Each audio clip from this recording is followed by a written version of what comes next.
அருமையானவர்களே, ஆண்டுடைய வார்த்தை நம்மை உணர்த்தி, நம்மை சீர்படுத்தி, இப்பொழுதும் அவருக்கு பிரியமான பாத்திரங்களாக மாறிட அந்த தேவனுடைய வார்த்தையானது நமக்கு உதவி செய்கிறது. ஆம், இன்று கூட சே நோ, வேண்டாம் என்று சொல்ல பழகுங்கள். வேண்டும் என்று கேளுங்கள். எதை குறித்து இன்றைக்கு நாம் சிந்திக்கப் போகிறோம்? கடினம் வேண்டாம், ஆண்டவரே கருணை வேண்டும். என் இருதயத்திலே கடினம் வேண்டாம், என் இருதயத்திலே கருணை வேண்டும் என்று ஒரு வேண்டுதலோடு நாம் இந்த செய்தியை கேட்போம். இதோ உங்களுக்கான ஒரு வார்த்தை. எபிரேயர் புஸ்தகத்துல 3ஆம் அதிகாரம் 15ஆம் வசனத்தை வாசிக்கலாமா? Hebrew chapter 3 verse 15. இன்று அவருடைய சத்தத்தை கேட்பீர்களாகில் கோபமூட்டுதலில் நடந்தது போல உங்கள் இருதயங்களை கடினப்படுத்தாதிருங்கள் என்று சொல்லியிருக்கிறதே. உங்கள் இருதயங்களை கடினப்படுத்தாதீர்கள். எப்ப கடினப்படுத்தக்கூடாதான்? எப்போ? இன்று அவருடைய சத்தத்தை கேட்பீராகில். அன்பானவர்களே, நீங்கள் எந்த அளவுக்கு தேவனுடைய சத்தத்தை உணர்ந்து தெளிவாய் கேட்கிறீங்களோ, அவ்வளவுக்கு அதிகமாக தேவனுடைய சித்தத்தை நீங்க அறிந்து கொள்ளலாம். ஏன் உங்க இல்லற வாழ்க்கையில, திருமண வாழ்க்கையை குறித்து, எதிர்காலத்தை குறித்து, ஏன் வேலை காரியங்களை குறித்து இத்தனை குழப்பங்கள்? ஏன் உலகத்துல யாருக்குமே பிரச்சனை வருது இல்லையா? உண்டு. ஆனா தேவனை அறிந்தவர்களுக்கும் அறியாதவர்களுக்கும் உள்ள வித்தியாசம் என்னன்னா, அவர்கள் எதுக்கு எடுத்தாலும் பதட்டப்படுவார்கள். ஐயோ! எனக்கு ஒன்றும் வாய்க்காது போல இருக்குன்னு புலம்புவார்கள். ஆனால் சே நோ. ஆண்டவரே, என் இருதயத்துல கடினம் வேண்டாம். எதுக்கு வேண்டாம்? உம்முடைய வார்த்தையை நான் கேட்கும் போதெல்லாம் அதற்கு கீழ்ப்படுகிற நல்ல இருதயத்தை எனக்கு தார். கருணை வேண்டும்னா ஆண்டுடைய வசனத்தை அன்போடு ஏற்றுக்கொள்ளக்கூடிய நல் இருதயத்தை தேவன் நமக்கு தர வல்லவரா இருக்கிறார். இதை கேட்போமா? கடினம் வேண்டாம்.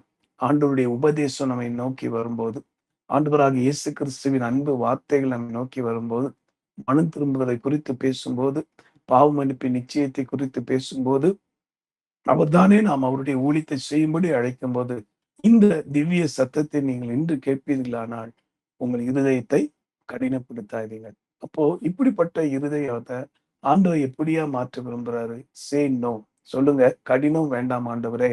என் இருதயத்துல உம்முடைய கருணையை நான் உணர, மற்றவர்கள் மத்தியிலும் கருணையோடு நடக்க எனக்கு உதவி செய்யும். ஏன்னா மனமாற்றம் என்பது இருதயத்திலே மாற்றங்கள் வரும்போதுதான் வாழ்க்கையில அது வெளிப்படும். இதை குறித்துதான் தேவனாகிய கர்த்தர் எசேக்கியேல் என்கிற தம்முடைய தீர்க்கதரிசி மூலமாக பேசுகிறார். கேட்போமா? எசேக்கியேல் 36ஆம் அதிகாரம் 26ஆம் வசனத்தின் கடைசி பகுதி. எசேக்கியேல் சாப்டர் 36 verse 26. கல்லான இருதயத்தை உங்கள் மாம்சத்திலிருந்து எடுத்து போட்டு சதையான இருதயத்தை உங்களுக்கு கொடுப்பேன். கல்லான இருதயம். மனுஷனுடைய இருதயம் எப்படிப்பட்டதுன்னு கர்த்தர் சொல்றாரு. கல்லான இருதயத்தை எடுத்து போட்டு சதையான இருதயத்தை உங்களுக்கு தருவேன். இதோடைய பொருள் என்னன்னா, இதுவரைக்கும் கடினமா வாழ்ந்த அல்லது வாழ்ந்து கொண்டிருக்கிற அல்லது தேவனுடைய அன்பை கூட உணர முடியாதபடி ஒரு கடினமான தன்மையோடு இருக்கிற உங்க இருதயத்துல இந்த நிமிஷம் முதற்கொண்டு இயேசு கிறிஸ்துவின் அன்பு பெருக்கெடுத்து ஓட போகிறது. இந்த நிமிஷம் முதற்கொண்டு பிறரை குறித்த ஒரு தயவு, நல்ல சிந்தை, பிறரை மன்னித்து வாழுதல், இப்படிப்பட்ட திவ்ய குணங்கள் பெருக்கெடுத்து ஓட போகுதுங்க. யோசிச்சு பாருங்க, அன்னை தெரசா அவர்கள் தன்னுடைய வாழ்க்கைய அந்த தொழுநோயாளிகளுக்காக, அப்படிப்பட்டது லெப்ரசின்னு சொல்லக்கூடிய கொடிய நோயில் இருந்தவர்களுக்காக அவ்வளவு அர்ப்பணிப்போடு அவங்க கைகளின் கால்களும் வழிகிற அந்த சீயை, அந்த அழுக்கை அப்படி துடைத்து அவர்களை ஆரோக்கியப்படுத்தினார்களே தங்கள் கையாலே. யோசு, இந்த கருணை எப்படி வந்தது? அவங்க இருதயத்தை தேவன் பக்கம் திருப்பினபடினால. இதை போன்று பல பல நற்பணி செய்யக்கூடிய மிஷினரிமார்கள் நம்முடைய தேசத்திலே வந்திருக்கிறார்கள். நீங்கள் வாழ்ந்து கொண்டிருக்கிற தேசம் இன்றைக்கு சுபிட்சமா இருக்குன்னா அன்றைக்கு அவர்கள் செய்த தியாகம் தான், கண்ணீர் விட்ட ஜெபம் தான், கருணை நிறைந்த உள்ளம். எத்தனை மனிதர்கள் சொல்லிக்கொண்டே இருக்கலாம், காலம் நேரம் போதாது. ஆகிய அன்பானவர்களே, நீங்களும் கூட கருணை நிறைந்த இதயத்தோடு வளரலாமே.